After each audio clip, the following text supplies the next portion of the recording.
Jai Hind to all. Myself Shikha Agarwal, Assistant Professor in Ajay Kumar Garg Engineering College. Today we are going to discuss about the next topic of human-computer interface. That is, what is the importance of human characteristics? As we know that we have to design a certain interfaces with which we are using the human brains, how the human works, what all the characteristics, what is its importance, how those characteristics work in this lecture. So basically in this lecture we are going to discuss about how the human brain works and what all are its characteristics, that whenever we are doing the designing, it is being applicable into the data. So in this lecture, what we are going to discuss about the characteristics. When we talk about the human characteristics, basically when we are designing, so we need how the basic human think, how the perception generates, how it is being applying their informations, how their sensory storage works. So there are the certain importance of the designing, that is we are going to talk about the lecture. First, when we talk about the human characteristics in designing, there are the certain importances which is being playing a very important role when we talk about the concept of human computer interface. The first is perception, how the data is being perceived by the human being. Second, we are going to talk about whatever the things we are perceiving around our surroundings, how they are being stored into their memory storage. And similarly, whatever the data is being stored into the memory place, how those data is being working on their sense organs, how that sense storage is being working.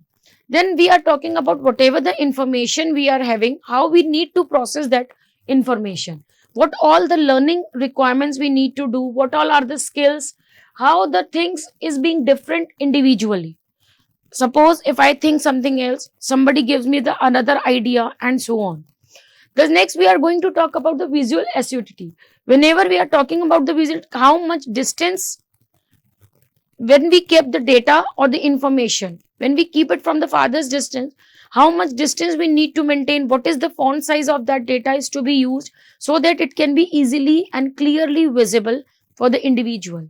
Then we are talking about the foreign and peripheral visions. There are the various types of visions. When we are talking about for something particular into the area, or we are talking about the distant objects, what that object is related to that area or not. So in this lecture, we are going to discuss about each and every designing methods, how that particular designing methods, the human characteristics work, how the human think into their importance. When we talk about the things, what is its perception, how the proximity works, how the similarity generates, what is the difference between the different users input, how all or these things is being matched with the human brain, what is succinctness, how it is being getting closure, how we can maintain the unity into the given designing, whatever the designing we are giving, how we need to maintain the continuity, how we need to balance out the things in the case of designing so that it will be an user friendly. Are we able to fulfill the expectations of the users? In what context we are designing? What is the signals versus noise is there when we are traveling the data and so on. So there are the various characteristics of the human brain in the case of designing. But we always remember one thing, whenever we are doing the designing, we remember that in the case of designing, we should be more focused how the human brain works. Whatever the data we are giving to the human brain, into that case, how that particular human brain works. First of all, we are going to discuss about the memory. As we all know that some people is having a very sharp memory. Once they recognize the things, when they view the things, and they can easily learn it. Sometimes the people are less sharp. So in that case, sometimes they used to be learn it, sometimes they have forgotten it. So there are the various humans, they are having a different types of memories. As we can say, when we talk about the memory, basically memory is not a such most stable human contributes, or it's that particular attribute which we cannot say that it is a stable condition. Everybody is having an equal memory space. No. Sometimes we say, suppose if I'm talking about the birthday of anyone, And some people came to know, once we tell them the date, they are always remember it. Yes, its birthday is on so and so date. But sometimes some people used to say we are telling them 2 to 3 times of a frequency, and still they are not able to learn ki which date they are having a birthday. So these are the various categories when we talk about the human attributes. So that is why we can say when we talk about the memory, it's not a stable state of a human attributes. As anyone who has forgotten why they have walked into the room, sometimes it happens. Suppose if we want to go out for the particular work, we used to get up from the bed or from the chair, and then we can forgot that why we have walked away from the chair, from the room. We forgot it.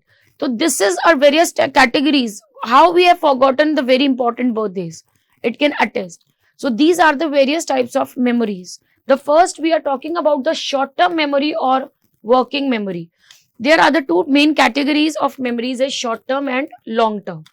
When we talk about the short-term memory and long-term memory, in the case of short-term and long-term, when we talk about, sometimes the people used to remember the things for a small period of time.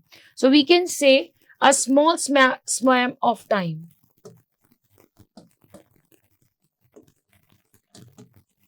Then we can say it is having a short-term memory, which is being working for a particular amount of time, and it executes that data and simply finished off. Sometimes it is called as a long-term memory. Whenever we are doing the things again and again, it is being called as a long-term memory. Because sometimes, for example, I am fond of one song. So if I have listened that song and I love that song, I know, and it is being again and again repeated after a certain amount of time also, then we can say I always remember that song. So we can say it is a long-term memory. Then we can say, when we talk about the mighty memory, sometimes it might be remember or sometimes might not be remember that particular data. So that we are talking about the mighty memory. The next we are talking about the sensory storages. Remember one thing, sometimes some part of the data is being stored into our sense of organs. Oh, that condition is being occurred. So into that case, that comes into our mind. Our hands will be moved accordingly. Our legs, our eyes, our face expressions, these all are the things in which our sense organs work. So sometimes into that case, there is a storage space which is called based on sensors, how the sense organs work. So in that case, we are talking about the sensory storage. So when we talk about the memory, there are the 4 types of memory we can say: short-term memory, long-term memory, mighty memory and sensory memory, right? After that, we are going to talk about the visual acuity. When I'm talking about the visual basically means to see, right? To see something. So into that case, suppose if I'm talking about the display screen, when we are using the small size screen, so the area of that screen is like very small. So into that case, we need a larger, bigger size alphabets, characters, so that it can be easily visible.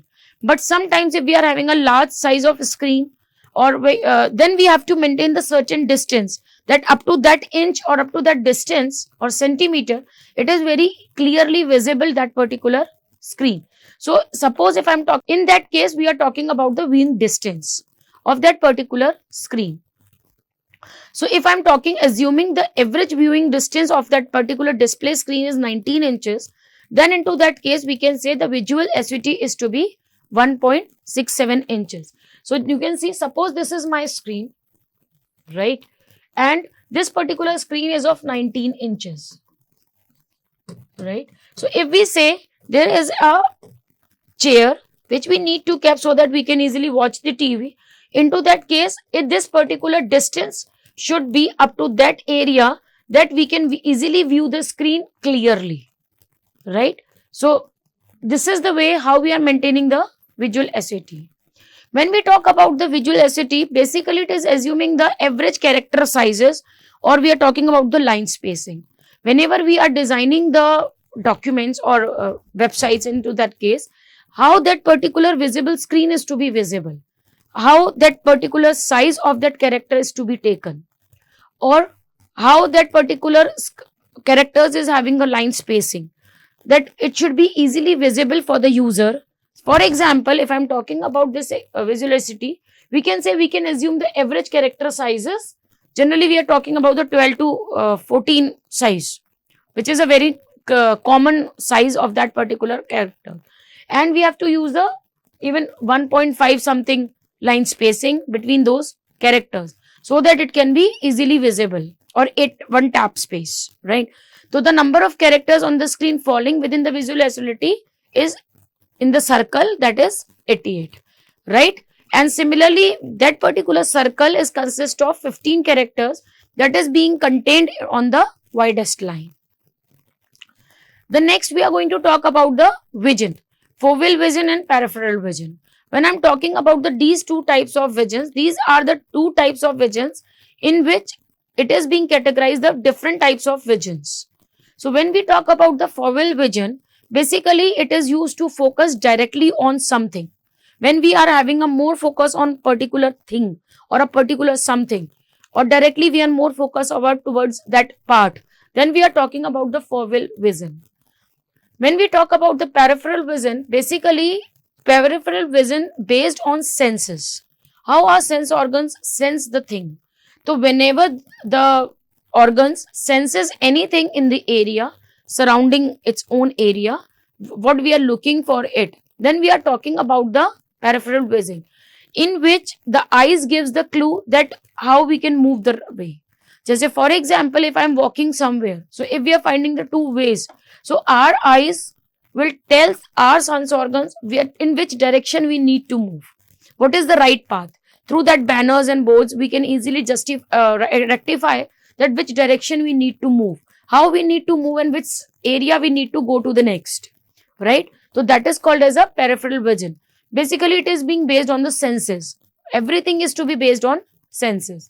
When we talk about the peripheral and foveal vision, it is basically they are both are cooperative and they are competitive in nature. Means this creates some effect, this creates some effect. So sometimes we need a direct focus on particular area. So we generally used to do the bold into that, or we need to make a different color usage. And sometimes we need to talk about that, yes, after looking into that area, we are getting the more ideas how that particular area works. Mori and Haishneni experimentally evaluated the effect of windows in both the foveal and vaginal visions, in which they are saying the performance of the foveal window deteriorates when there are peripheral windows, and the performance is degradation even greater if the information is in peripheral isn't dynamic. So that is why we can say somewhere the foveal windows, it is giving the deteriorates performance. It is being degrading when we are talking about the foveal windows. Next, we are going to talk about the sensory storage. As I have already told you, it consists of the word sensory. So it means it is being depending upon our sense organs. Whatever our sense thinks about it, it collects the information as per their need.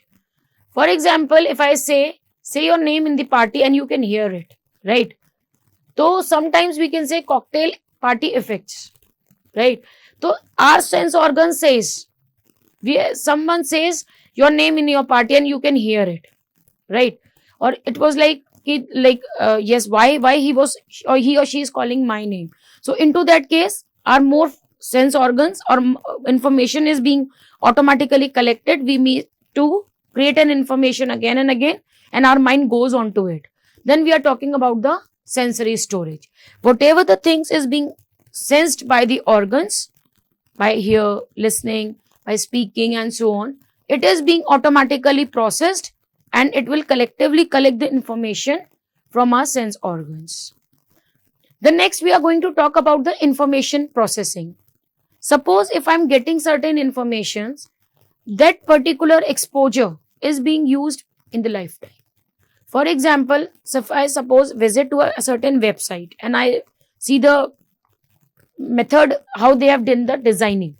So that particular first perception is to be set into my mind place, that how that particular designing of that particular website is being done. So into that case, when we talk about the information processing, in the case of information processing, it should be higher level or lower level. When we talk about the higher level, if we want that our first exposure of the screen is to be the best, so into that case what we are doing it, we are talking about the higher level, which is being working in a slow and sequential manner, that whatever the things we are doing it, we have to do in a slow and steady process. We will do the things one after and another. Yes, that particular designing is being complete. On the basis of this designing, we'll do the next step and so on. So finally, what is the output is being coming is to be the best one, because that particular screen's exposure explains everything. There is a certain sequence between the data. So that is being applicable. When we talk about the lower level, in the lower level, we are working in parallels. It means we are having a various number of screens. We are one time we are focusing on that part, then another module and so on. So when we are working in parallel, that is called as a lower level, and basically we are working on subsequent screens. We look rather than we see. We're just watching it. Yes, okay. This is done, this is done, this is done. We need to add this, and so on. But we are not watching in that way, that we are working in a slow or sequential manner.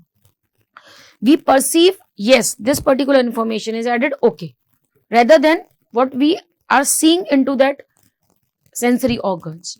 Visual distinctions in the screen are more important in the process of lower level, because basically we are more focusing on the visualization, how that particular screen is to be visible, what is its effect is being generated on the screen, but less we are more exposure towards the screen. So that is why we are talking about the lower level information processing and higher level information processing. The next we are going to talk about the mental models. As a result of our experiences and our cultures, basically we are developing a mental models of things and people we interact with. Whatever the things we are getting it from the people, whatever the inputs we are getting it from the people, on the basis of that information, on its current understanding or their current views, on the basis of that we are generating a internal representation that is called as a mental model. So we can give a definition for the mental model is that mental model is simply an internal representation of a person's current understanding of that particular something. How that particular person understands that particular data, how it is being designing, then we can say we are talking about the mental model. Usually a person cannot describe this mental model and most often is unaware it even exists. So whatever the things we are having it, that gives a mental mode into that particular data. But mental models are gradually developed in order to understand something, explain something, or we have on the basis of the understanding, on the basis of their explanations or their existing data, how we have to make the decisions, how that particular decision is being correct, how that particular interaction is being done with the another person, whenever the other person is using that screen, how that particular screen is being visible, how that particular perception is being generated while visiting that model. So then we are talking about the mental models. Mental models are also able to enable a person to predict their actions necessary to do the things. If they have certain actions which has been forgotten and they have not yet encountered. So basically into that case we are talking about the mental models, right? After the mental models, into that case, so finally if we are talking about the definition, we can say it is basically a simple internal representation of individuals' current understanding of something. How that particular mental model is being designed on the basis of their things or how the people interact with others. How that particular designing is being consistent, right? So we are talking about the mental models. After that, we are talking about the movement control.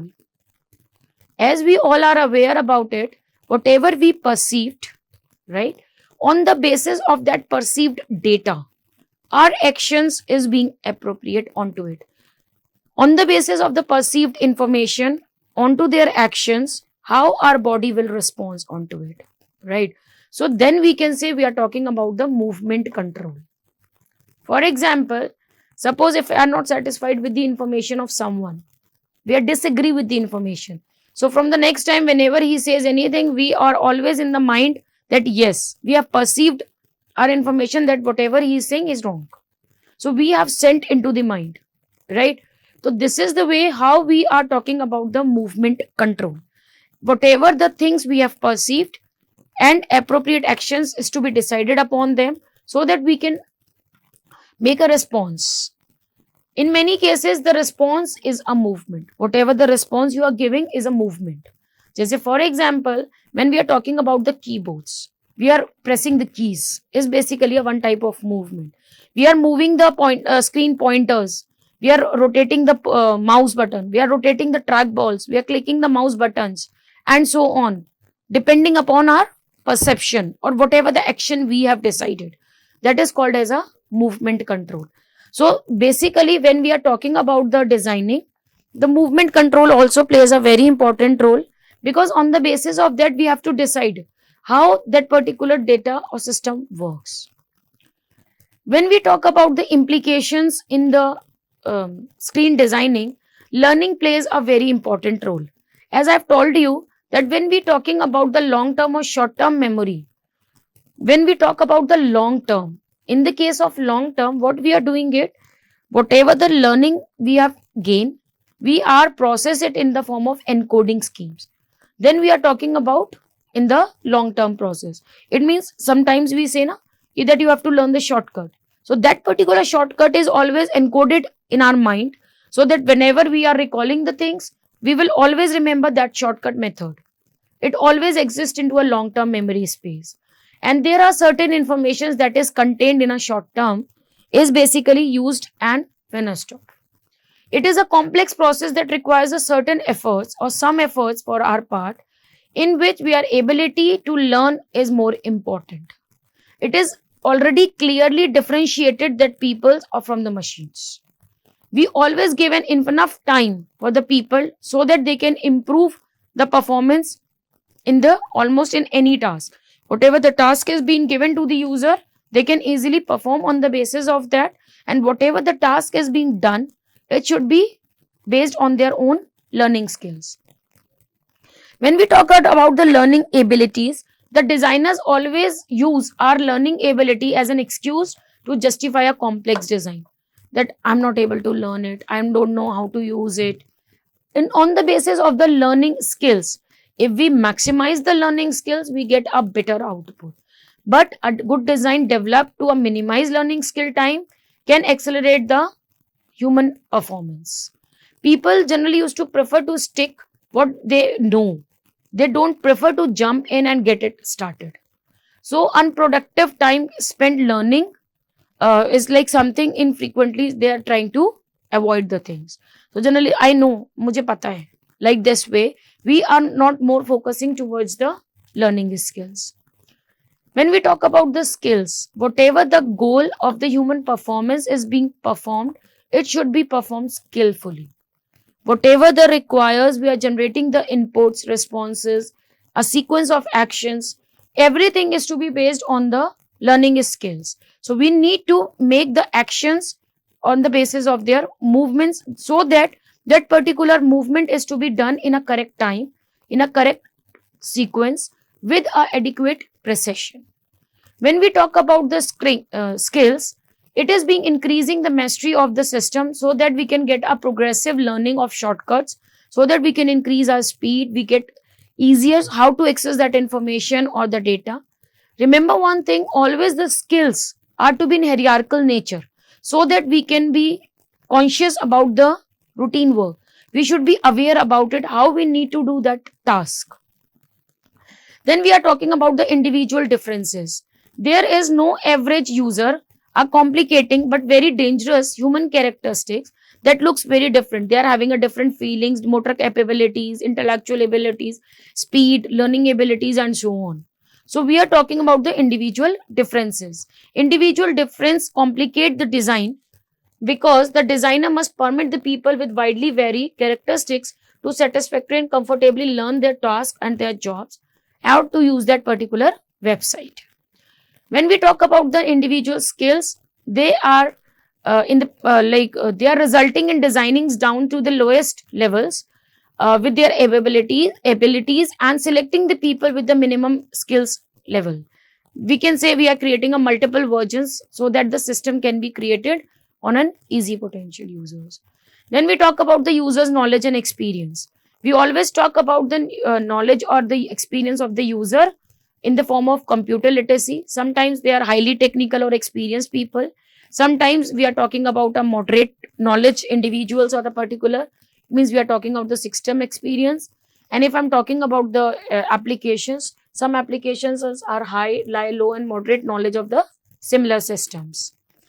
There are the certain task experiments, like text experience. There are the certain levels of knowledge of the jobs task, system use, education, how the reading skills, how they are giving a typing skills. Somebody is very expert, somebody is skilled, somebody is good, average, and so on. And so last is native language and culture. On the basis of these, basically importance of good designings, the human characteristics work. These are the references from where you can study about this topic. Thank you.